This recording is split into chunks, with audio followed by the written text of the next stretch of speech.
regresamos a Ángulos, el primer infomagazine de la televisión en Guadalajara. Y seguimos aquí, desde la Plaza de las Américas, con la pista de patinaje como escenografía. Ahora vamos a esta entrevista con Juan Villoro, el escritor que definió a la crónica como el ornitorrinco de la prosa.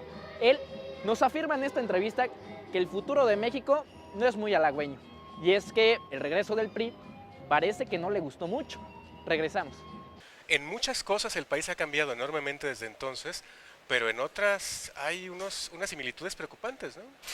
Bueno, afortunadamente en el tema de los medios, ¿no? La censura omnipresente se ha vencido, ¿no? Desde luego que las cadenas de televisión y Televisa sobre todo han tratado, por ejemplo, de incidir en la política imponiendo un telecandidato. O sea, hay una participación inmoderada en el uso de la opinión y en el intento de establecer consensos manufacturados que no tienen que ver con la voluntad popular, sino que se administran al modo del rating. Es decir, esto es lo que debemos hacer los mexicanos, un telepresidente con una estrella de telenovelas como primera dama. Eso existe, es muy pernicioso, pero ya no estamos en el tiempo, digamos, de la censura absoluta que había en el 68.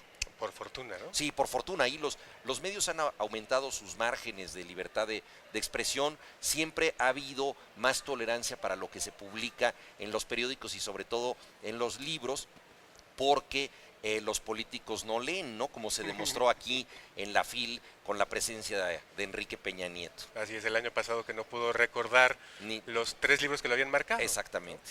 Bueno, ahora, a propósito, está por tomar protesta como presidente y está prácticamente una semana antes cercado todos los alrededores de la Cámara de Diputados del Palacio de San Lázaro con un operativo que no habíamos visto nunca en la historia. Sí. Ni en los tiempos del PRI autoritario, caramba. Sí, pues realmente no es un presidente que vaya a llegar con el cariño de toda la gente. Muchos votaron por él, desde luego, hay que reconocerlo, quizá más animados por la nostalgia del viejo orden, por la necesidad de que alguien resolviera el desastre causado por Felipe Calderón en una irresponsable guerra que nos convirtió a todos los mexicanos en posibles daños colaterales.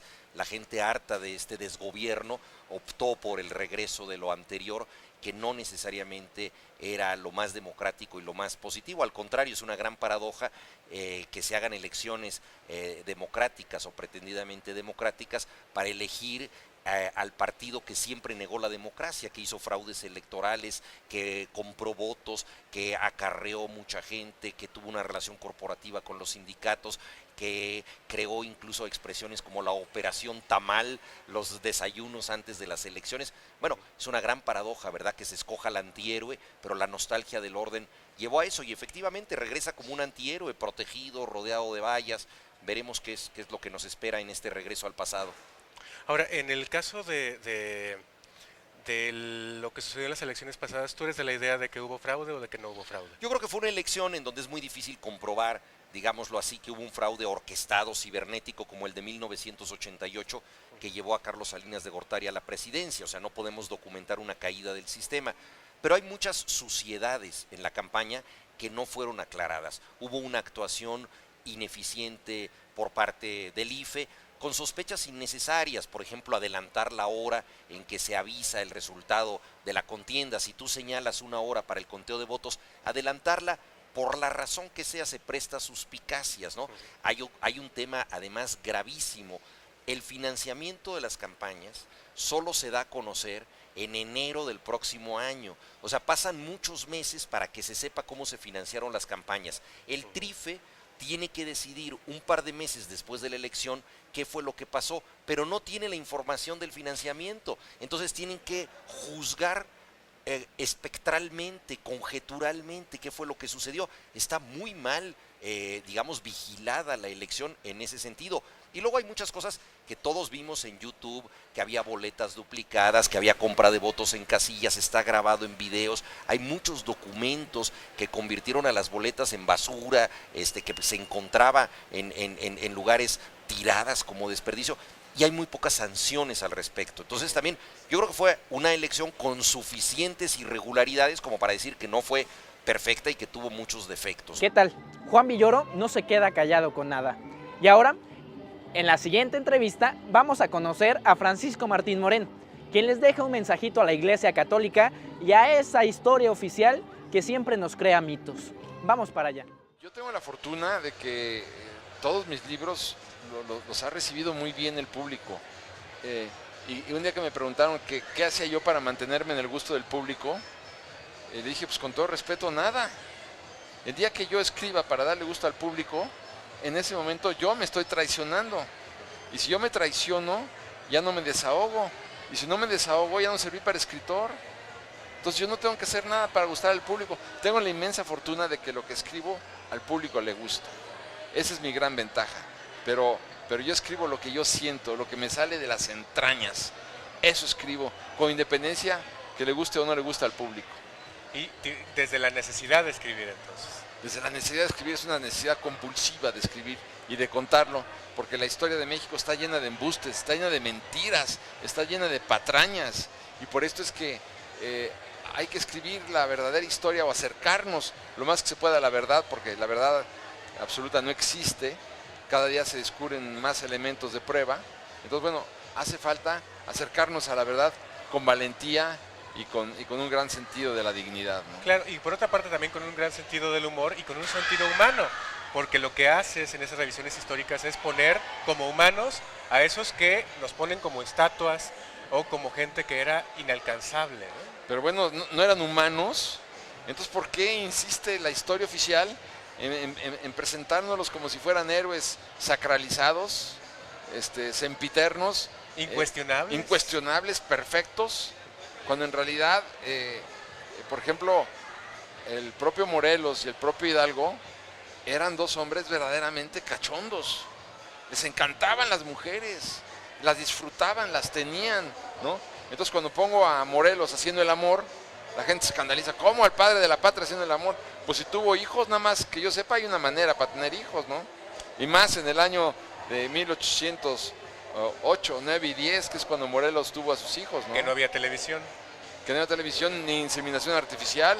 Entonces, bueno, nada más había una manera, ¿no? Entonces, pero esto es lo que importa, acabar con tanta historia mojigata, hipócrita, falsa, y contar las cosas con naturalidad, con personajes de carne y hueso.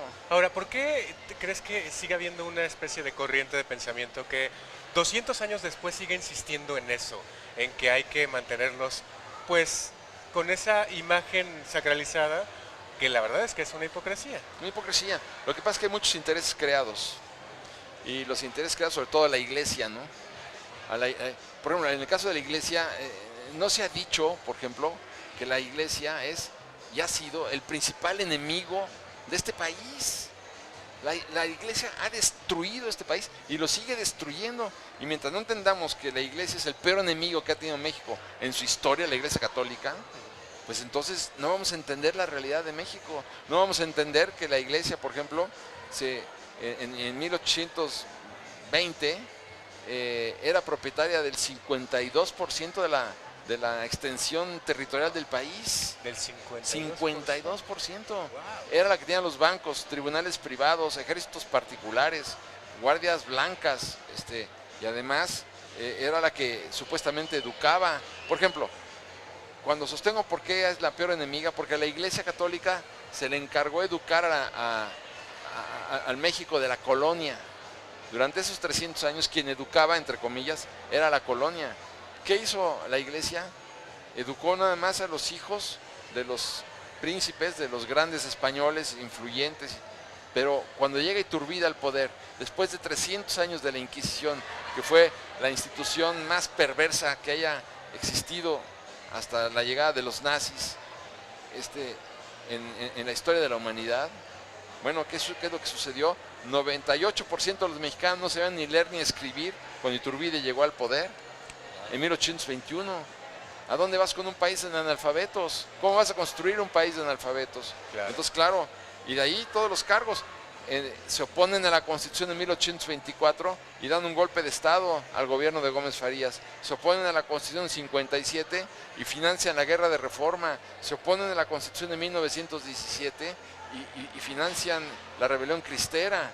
O sea, la iglesia ha financiado con las limonas pagadas por el pueblo de México toda una gran cantidad de movimientos armados, han derrocado presidentes, han derrocado gobernadores, han impuesto a caudillos, han impuesto a caciques, han desangrado este país y nadie se da cuenta. Bueno, nosotros seguimos aquí en la Plaza de las Américas, aunque ya es 4 de enero, seguimos en la fiesta.